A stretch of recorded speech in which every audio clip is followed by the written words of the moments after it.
नमस्कार दोस्तों। तो आपके जो सेमेस्टर एग्ज़ाम हैं स्टार्ट हो गए हैं ग्रेजुएशन के।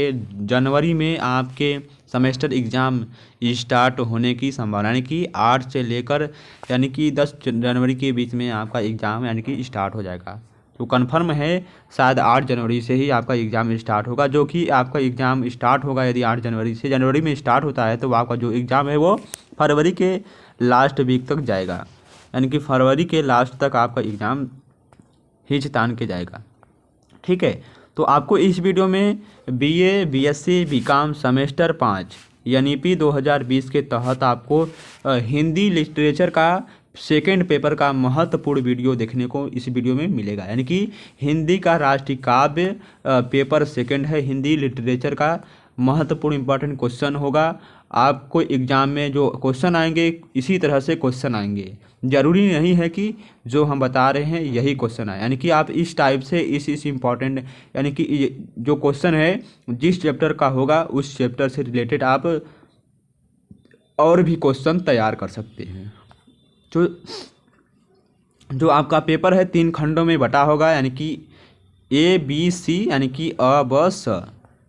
तो चलिए शुरू करते हैं। तो सबसे पहले आता है लघु उत्तरीय अति लघु उत्तरीय प्रश्न, यानी कि वेरी शॉर्ट टाइप आपका क्वेश्चन रहेगा पहला। तो इसमें पहला क्वेश्चन दिया गया है, तो केवल आपको 3 यदि आपके यानी कि अति लघु उत्तरीय में दिया गया है 10 क्वेश्चन दिया गया है तो आपको 5 करने होंगे। यदि 3 4 6 7 दिए होंगे तो आपको 3 प्रश्न करने होंगे। तो यहाँ पर दिया गया है, पहले क्वेश्चन में दिया है, पहले क्वेश्चन का क वाले में दिया गया है चंद बरदाई का सामान्य परिचय दिया, यानी कि उनके जीवन परिचय। सीधी सी बात है, चंद बरदाई का सामान्य परिचय दीजिए। तो यदि आप चंद बरदाई के बारे में उनका जीवन परिचय भी जानते हैं तो भी आप लिख देंगे तो आप नंबर आसानी से पा सकते हैं। ज़्यादा बड़ा नहीं लिखना है, यहाँ पर पूछा है उनकी सामान्य परिचय देना है, छोटी सी सामान्य यानी कि छोटे से 4-5 लाइनों में उनका परिचय देना है। आप जो होगा 50 से 100 शब्दों में आपको लिखना है और 3 या 5 नंबर का रहेगा। नेक्स्ट यानी कि अगला क्वेश्चन दिया गया है कि भूषण की रचनाओं का उल्लेख कीजिए। भूषण की रचनाओं का उल्लेख करना है, यानी कि इसमें आपको विभिन्न कवियों की रचनाओं के बारे में भी लिखना होगा। यानी कि कक्षा 12 में जो भी हम पढ़ चुके हैं उसका थोड़ा सा डिटेल में यानी कि थोड़ा सा गहरे में हमें पढ़ना होता है बीए में यानी ग्रेजुएशन में। छायावाद की प्रमुख प्रवृत्तियों का उल्लेख कीजिए। तो छायावाद की जितनी भी प्रवृत्तियां हैं, प्रमुख प्रवृत्तियां, उनके बारे में लिखना है। अगला दिया है, निराला की सरोज स्मृति को शोक गीत क्यों कहा जाता है। निराला की सरोज स्मृति को शोक गीत क्यों कहा जाता है। अगला क्वेश्चन दिया गया है, सोहनलाल द्विवेदी के कविता संग्रहों का नाम लिखना है। तो सोहनलाल द्विवेदी के कविता संग्रह जितने भी हैं उनका आप नाम लिख दिए, 2 4 6 जितने भी होंगे आपको नाम लिखना है। तो इतने आसान यानी कि आसान क्वेश्चन है, यदि आप पढ़ लेंगे तो आसानी से कर सकते हैं। अब आता है हमारा खंड ब यानी कि सेक्शन सी। तो खंड ब में हमारा लघु उत्तरीय प्रश्न होगा, 200 से 300 शब्दों में होगा, केवल 5 प्रश्न करने होते हैं। तो यानी कि इसमें आपको व्याख्या वाला दिया गया है, यहाँ पर पहले बता दिया है। यानी कि क्वेश्चन नंबर दूसरा का क में दिया गया है, निम्नलिखित का संदर्भ सहित हमें व्याख्या करना है। यहाँ पर दिया गया है, आपको बताना है यानी कि यह किस बुक यानी किस राइटर ने लिखा है, कौन से बुक से लिया गया है। ठीक है, हिंदी गद्य या हिंदी पद से लिया गया है, आपको इस तरह से लिखना है, संदर्भ सहित व्याख्या। तो ये दिया है, गया न किन्हीं, यहाँ पर दिया गया है हमारा दिया है संदर्भ दिया गया है, यानी कि हमारा जो पैराग्राफ दिया गया है, पैराग्राफ बोल सकते हैं। तो गया न किन्हीं जिन कलयुज माँ कासिम छोड़ दान नहीं, दीन जन्मत बैरी जिन मारा, नाहक जमत जगत में लीन, पूजा किन्हीं नहीं शंभु की, अक्षत चंदन फूल चढ़ाए, फिरी गल्द भरी जिन बाजी ना मुख न, बम बम गा छाए। ठीक है, आपको इसका संदर्भ सहित जो हमारा दिया गया है प्रश्न दूसरे के क में जो दिया गया है उसका हमें संदर्भ सहित यानी कि यहाँ से यहाँ तक जो दिया गया है उसका संदर्भ सहित हमें व्याख्या करना है। और अगला दिया गया है हमें यानी कि प्रश्न दूसरे के ख वाला दिया गया है कि निम्नलिखित का संदर्भ सहित ये व्याख्या करना है, कि इसमें आपको जितने भी मिल रहे हैं, आपको इस तरह से जितने भी क्वेश्चन मिलेंगे आपको उसका संदर्भ सहित व्याख्या करना है। अब चलिए नेक्स्ट क्वेश्चन की तरफ बढ़ते हैं हम। आपको जो इसमें से स्क्रिप्ट आ रहा है, यानी कि जो पैराग्राफ आ रहा होगा उसी को आपको लिखना है, केवल 4 लिखने हैं। निम्नलिखित यानी कि ग वाले में दिया है निम्नलिखित का संदर्भ सहित व्याख्या कीजिए। यहाँ पर दिया है उन्नत चित्त हवे आर्य परस्पर पीत बढ़ावे, कपट नेह तजी सहज सत्य त्योहार चलावे, जब नन संसरण जात दोष गण इन सो छूटे, सबे सुपथ पंथ चले नितहि सुख संपत्ति लूटे। तो आपको इसका भी संदर्भ सहित व्याख्या उत्तर देना है, कि आपको बताना है किस यानी प्रस्तुत पद्यांश या प्रस्तुत गद्यांश किस पाठ से लिया गया, किस अवतरण, इसके लेखक कौन है, तो इसके बारे में लिखना है। इस तरह से आपको लिखना है, यानी कि जिस तरह से आप कक्षा 12-10 में लिख चुके हैं हिंदी का संदर्भ सहित व्याख्या, आपको उसी तरह से ये वाला लिखना है।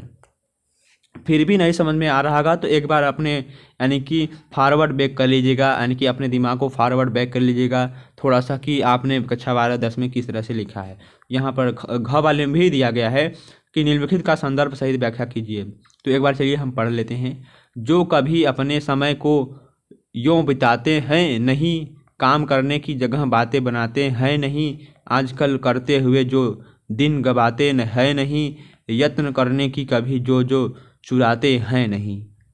तो विभिन्न यानी कि विभिन्न पद्यांश यानी कि गद्यांश किस कहाँ से लिया है, किस अवतरण के लेखक हैं, इस तरह से लिखना है। और ड वाले में भी वही दिया गया है, निम्नलिखित का संदर्भ सहित व्याख्या कीजिए। दिया गया है यह पूरे भूमि प्रसिद्ध है, इसके निवासी आर्य हैं।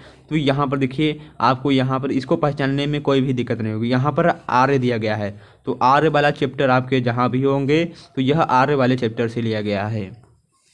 तो यह पूरे भूमि प्रसिद्ध हैं, इसके निवासी आर्य हैं, विद्या कला कौशल्य सबके जो प्रथम आचार्य हैं, संतान उनकी आज यद्यपि हम अधोगति में पड़े, पर चिन्ह उनकी उच्चवता के आज भी कुछ हैं खड़े।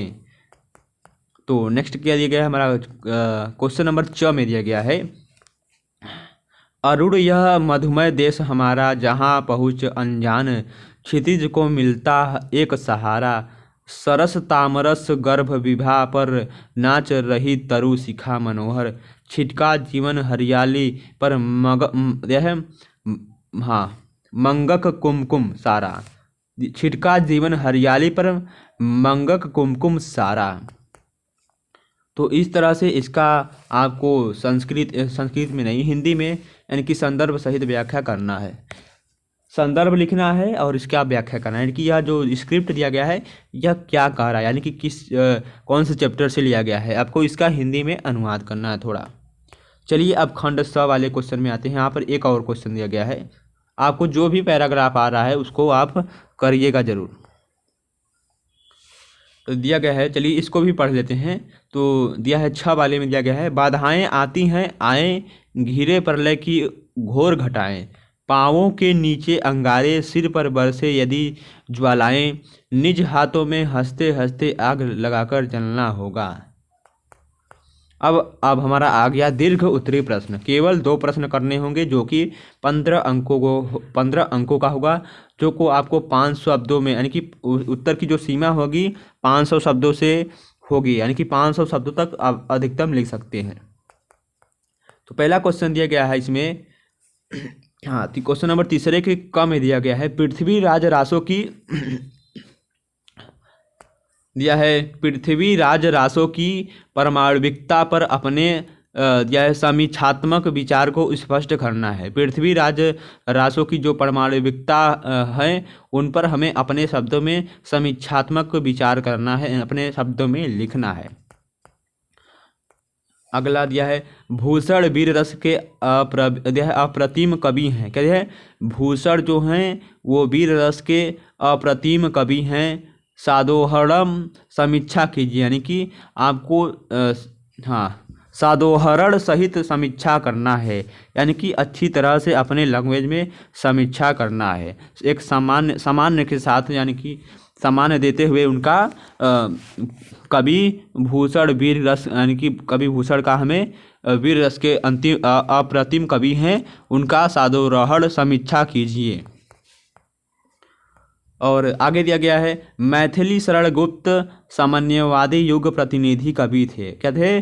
मैथिली शरण गुप्त सामान्यवादी युग प्रतिनिधि कवि थे। इस कथन की उदाहरण सहित समीक्षा करना है या व्याख्या करना है या तो विस्तृत वर्णन करना है। आपको 3 चीज दिए रहेंगे, समीक्षा कीजिए यानी कि व्याख्या कीजिए या विस्तृत वर्णन कीजिए या इन पर विस्तृत टिप्पणी कीजिए। इस तरह से क्वेश्चन बनाए जाएंगे।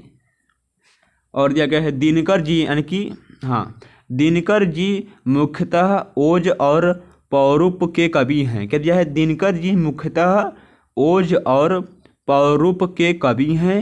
इस कथन के परिक्षेप में उनके काव्य मूल्यांकन करना है। तो ये थे आपके बीए पंचम सेमेस्टर हिंदी पेपर सेकंड के महत्वपूर्ण इंपॉर्टेंट क्वेश्चन हैं। तो इस तरह से आप क्वेश्चन के रट जाइए, रिवीजन कर जाइए, तैयार कर लिए। इस तरह से आपके क्वेश्चन आएंगे यानी कि इस पार्ट से आ रहे हैं क्वेश्चन। तो धन्यवाद। नेक्स्ट वीडियो मिलते हैं। हमारे टेलीग्राम चैनल से जुड़िएगा ज़रूर, आपको लिंक डिस्क्रिप्शन बॉक्स में मिल जाएगा। और इस वीडियो का PDF आपको हमारे टेलीग्राम चैनल पर उपलब्ध है। और चैनल पर नए हैं तो चैनल को सब्सक्राइब ज़रूर करिएगा।